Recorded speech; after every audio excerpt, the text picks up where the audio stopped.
Olá, como estão? Espero que bem.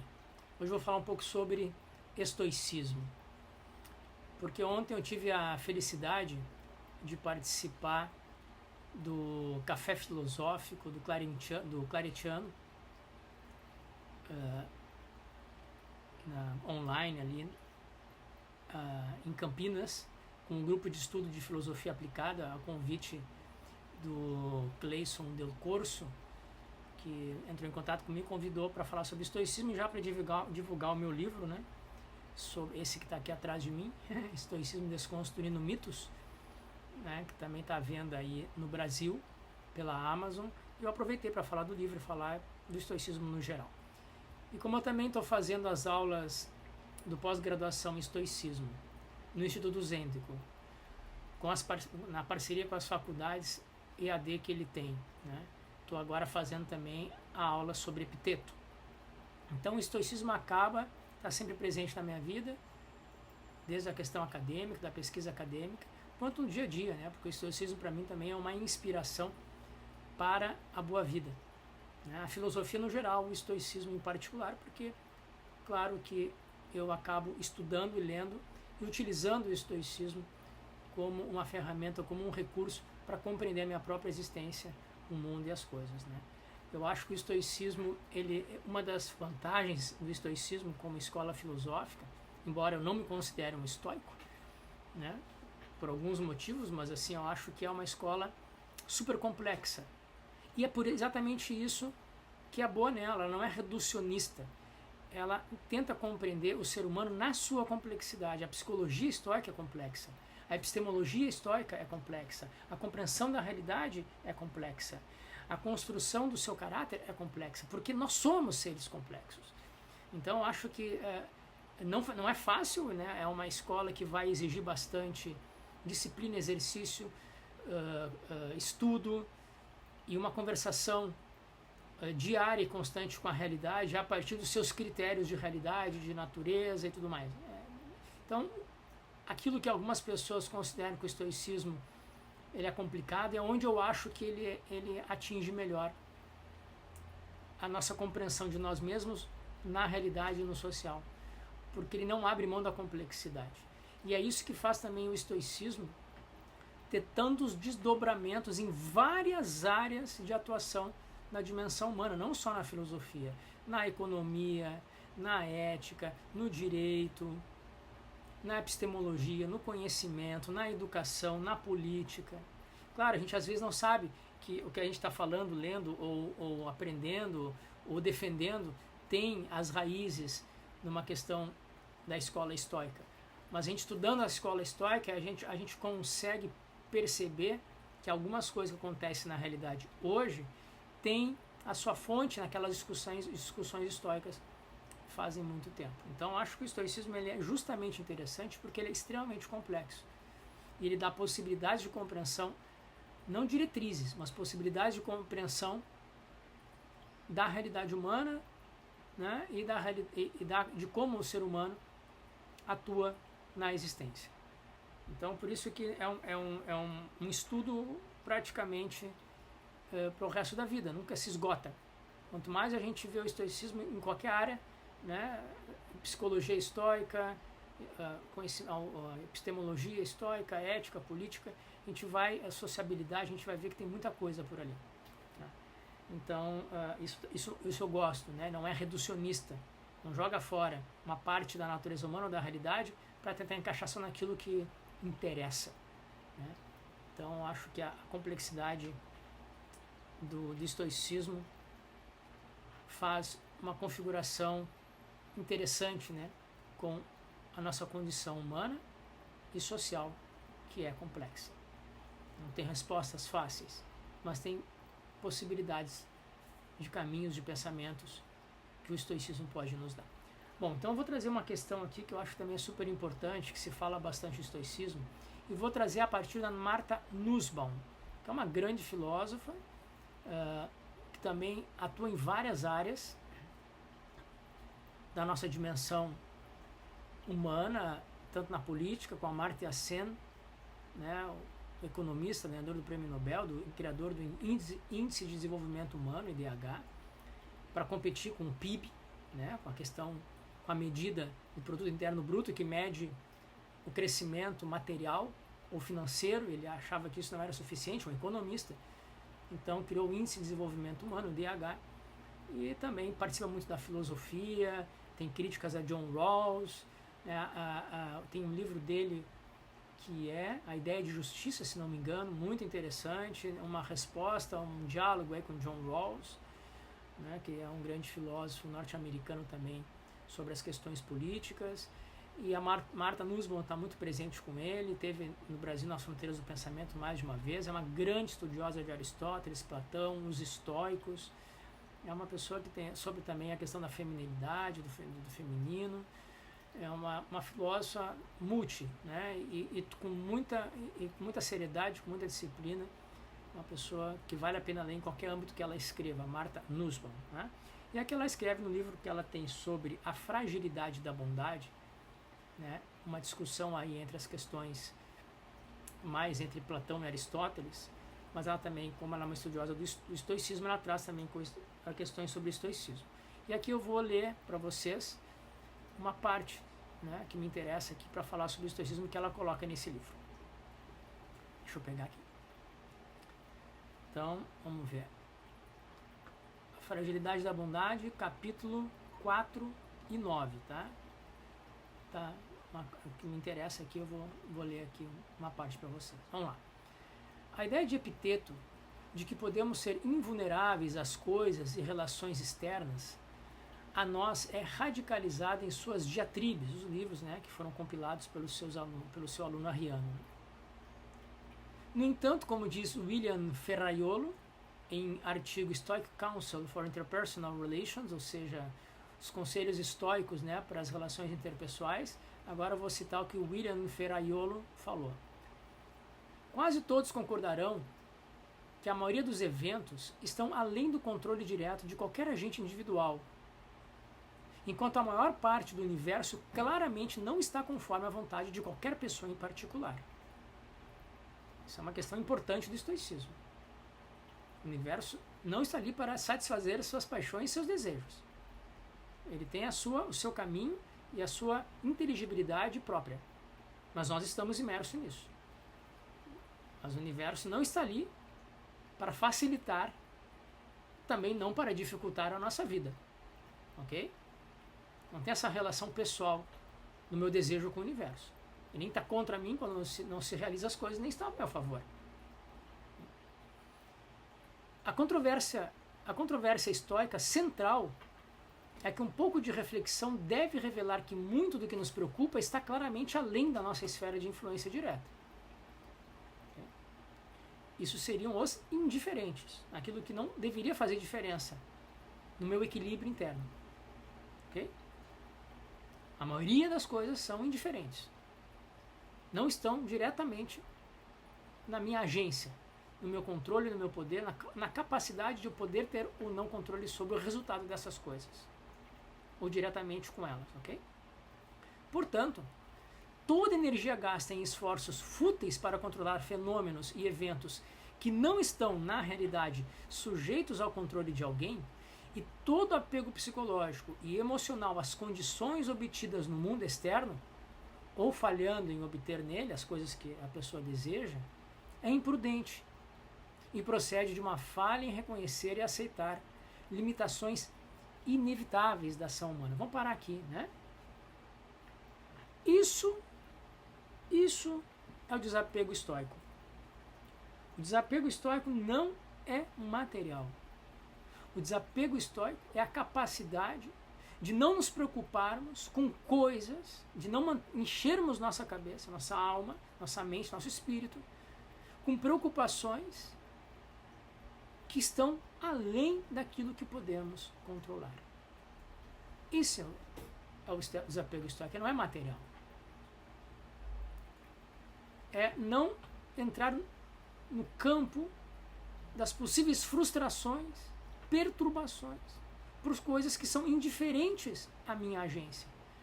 Essas coisas indiferentes são parte da minha agência e outra parte, a maior parte, da realidade, das forças do destino, ou da configuração da natureza da sociabilidade humana. Tem outras pessoas no mundo querendo ou tentando evitar coisas que acabam mesclando com as nossas ações e desejos no mundo, que criando uma malha complexa de resultados que não é controlada por nós totalmente. Então, os indiferentes são parte da nossa agência e grande parte da realidade, do destino, da natureza do real. Então, essa parte que ele fala sobre isso, né, eu vou até repetir, né? Toda energia gasta em esforços fúteis para controlar fenômenos, eventos que não estão na realidade sujeitos ao controle de alguém, e todo apego psicológico, todas as paixões, né, e todo apego psicológico e emocional às condições obtidas no mundo externo ou falhando em obter coisas dele, é imprudente. Não temos que nos preocupar com isso. Não temos que colocar a nossa energia mental, cognitiva, esforço físico, seja o que for, perder sono, ter gastrite com coisas que não dependem de nós. Isso é o desapego histórico. É o desapego dos juízos, das emoções, das perturbações mentais. E esse é o espaço da nossa liberdade. Uma vez que a gente consegue atuar assim, nós somos livres. Não dependemos das coisas externas. Não somos servos de outros. Que outros? Nossas próprias expectativas, nossas próprias frustrações, nossas próprias limitações por não conseguir tudo o que conseguimos na maneira e no tempo como queríamos conseguir. Nós não temos que brigar com o real, porque se brigarmos com o real, vamos ser servos dele, ele tem mais poder do que nós. Temos que nos conformarmos com o real e parecermos compreender como funciona a realidade. E não encher a nossa cabeça de preocupações e expectativas das quais não estão completamente sobre o nosso poder. E aquilo que for o resultado do que foi parte da nossa agência e grande parte das forças da realidade são necessárias, não poderiam ser diferentes. Porque não temos agência sobre isso. Podemos tentar, após isso, tentar mudar mais uma vez e fazer esse constante diálogo. Tento uma vez, não consigo, tendo as condições das quais as coisas se deram, sem frustração, sem medo, sem tristeza, sem perturbação, compreendo o que não funcionou, tento fazer de outra forma, naquilo que eu posso fazer, mudo a minha forma de agir, mudo a minha interação, a minha abordagem com a realidade, com as coisas que eu quero ou não quero obter ou não quero perder. E pouco a pouco a gente vai se conformando com o real, ajustando a nossa capacidade de obter ou não perder aquilo que queremos. Então, esse é, uma vez feito o que você tem para fazer, uma vez realizado aquilo que está sob seu controle, agora não é mais seu. Agora o resultado vai vir a partir da interação de todos os elementos da realidade, mais daquilo que você colocou. E tem que esperar isso acontecer. Por quê? Porque não controlamos o real. Ninguém controla o real. Ninguém tem essa capacidade. Atuamos até certo ponto, né? Bom, vamos continuar aqui então. Aí vai dizer a Martha Nussbaum: a radicalização de Epiteto é que ele considera como coisas externas as relações interpessoais e as mede da mesma maneira que as coisas materiais, como sendo uma das fontes de miséria e sofrimentos internos. Então, quer dizer, não controlamos também as nossas relações interpessoais. Não controlamos a educação que damos aos nossos filhos. Eles podem não se comportar como queremos. Eles podem ir para outros caminhos. Não controlamos a nossa relação afetiva. Ela pode acabar em função da ação de outros, ou até de nós mesmos. Não controlamos o que acontece com os outros, dos quais são queridos para nós. Inclusive a morte dessas pessoas. Mas não só a morte, que é a coisa mais radical, inclusive elas se afastarem de nós. tomarem seu próprio caminho e pararem de falar com a gente.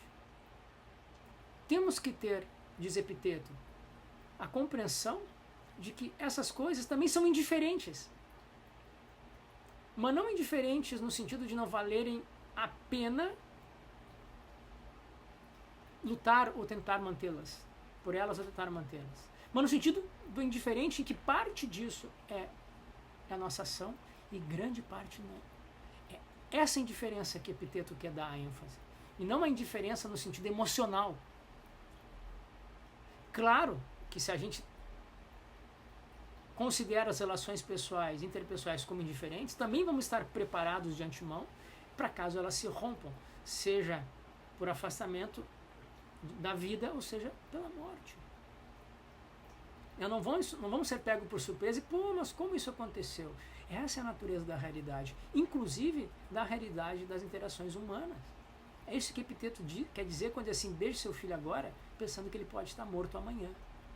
Não é que você tem que esperar o pior, esperar a morte, ou não se afeiçoar a ele, porque ele vai morrer, pode morrer amanhã. Mas que a natureza do real, da nossa interação com o real, é tal que não podemos evitar a morte dos nossos filhos. Se isso for acontecer. Como eles não podem evitar a nossa morte, né? Normalmente a gente vai antes deles.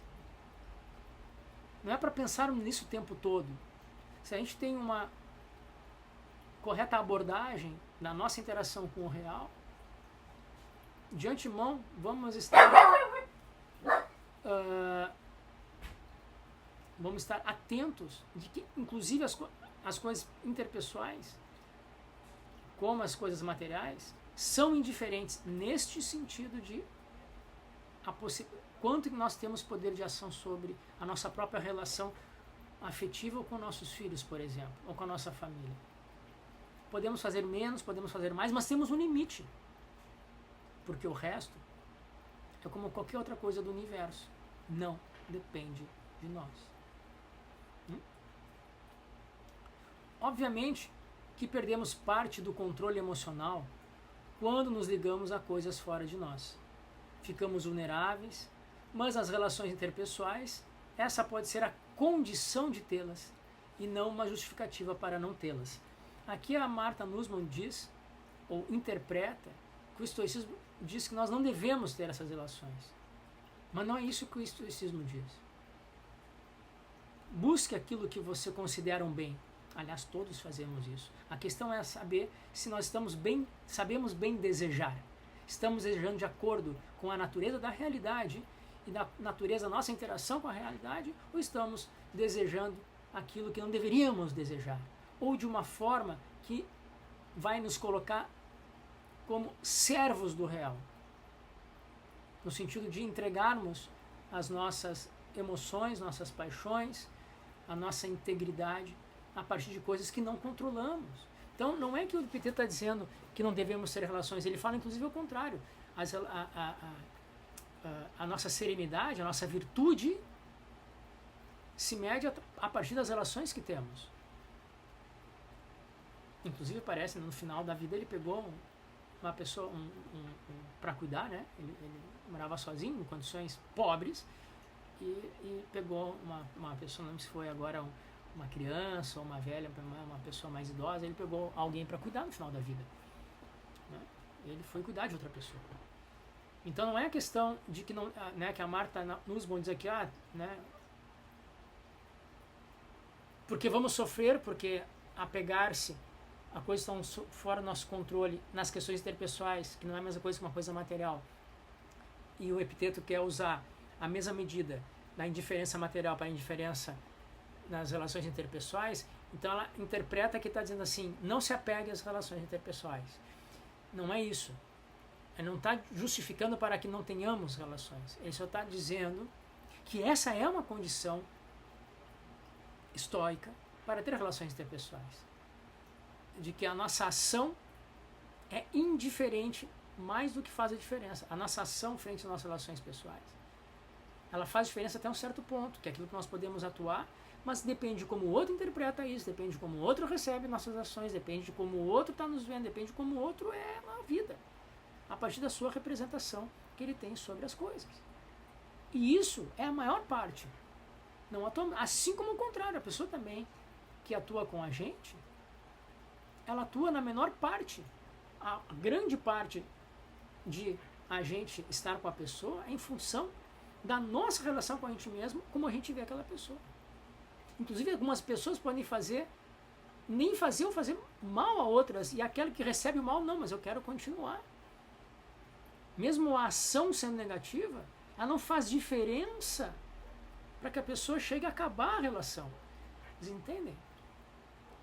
Então a indiferença estoica, dentro das várias acepções que podemos compreendê-la, a forte em relação às relações interpessoais, não é indiferença emocional, subjetiva, mas a indiferença da compreensão de que algo indiferente tem parte da minha ação, pequena, importante, mas quantitativamente pequena, e a maior parte que faz essa coisa ser indiferente é porque não está sob o nosso controle. As ações sobre isso se dão por elementos da realidade, no caso da outra pessoa, sendo uma pessoa da própria pessoa, e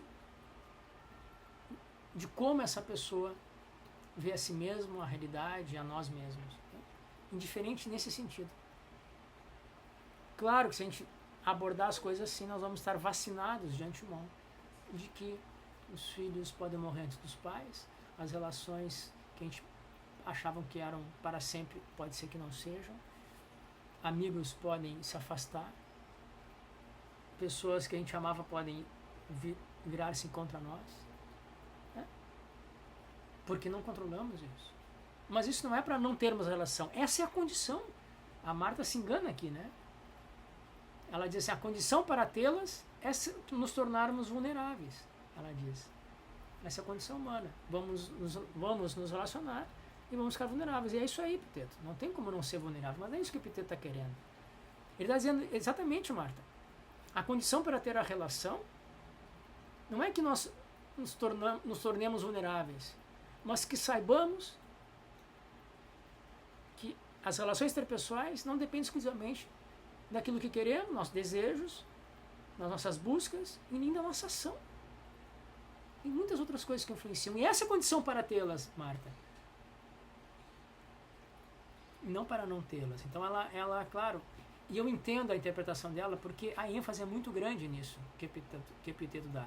Mas eu penso que é mais uma ênfase pedagógica para a compreensão das pessoas que estão ali no mundo, que nem hoje, que valoriza demasiadamente, né, as primeiras impressões, as ilusões da materialidade das coisas, como se ali tivesse um bem e que esse bem depende unicamente, exclusivamente de eu tentar alcançá-lo.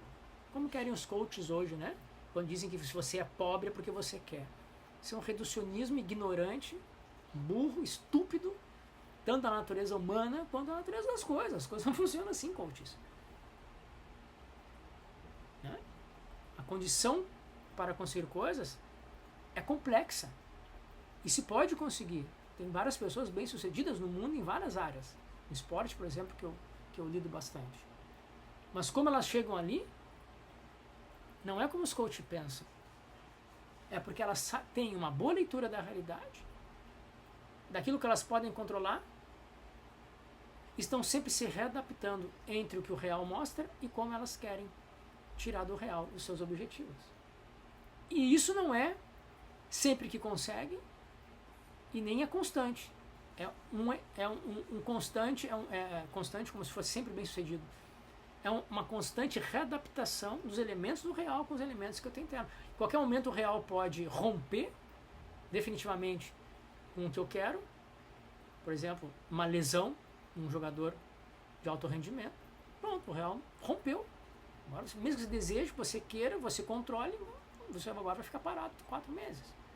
Ou a pessoa internamente não consegue suportar certos momentos maus no esporte e acaba rompendo por dentro e também caindo. Então tem uma relação entre o meu controle interno e daquilo que eu posso controlar do que aparece no real. ainda, mesmo que a pessoa seja bem sucedida, o que ela controla é muito pouco. Só que ela aprendeu a fazer uma boa conversação entre o real e a sua condição interna. O que também não é fácil, né? E também é vulnerável, pode a qualquer momento romper, ou internamente ou externamente. Então, eu queria só deixar esse recado aqui hoje, né? De que a Marta, que é uma grande estudiosa, eu acho que ela lê um pouco de forma aristotélica Epiteto, né? E o estoicismo nessa parte, que ela é uma grande conhecedora do estoicismo. E ela tenta dizer que o que Epiteto está nos dizendo é para não termos relações interpessoais, porque não temos controle, nosso filho pode morrer amanhã, as relações podem acabar. E Epiteto está dizendo justo o contrário. É a condição para termos essas relações é saber que elas não dependem exclusivamente de nós, que o meu filho pode morrer amanhã e que as nossas relações fundamentais podem acabar ou desaparecer ou se afastar. Mas que é assim, e que a gente esteja já com um conhecimento de como a gente deve se portar frente ao real, porque ele é um indiferente em relação às nossas desejos, aspirações e buscas. E não podemos reclamar. O que nós podemos entender é que nós desejamos mal, fazer uma terapia do desejo, aprender bem a desejar e aprender bem a relacionar-se com o real. Muito bem, esse é o recado de hoje. Se gostaram, deem like, comentem, compartilhem, ajudem aí o canal a chegar a 1000 inscritos ainda esse ano, para que a gente possa dar um salto de qualidade de divulgação para o canal, tá bem? Muito obrigado e até o próximo vídeo.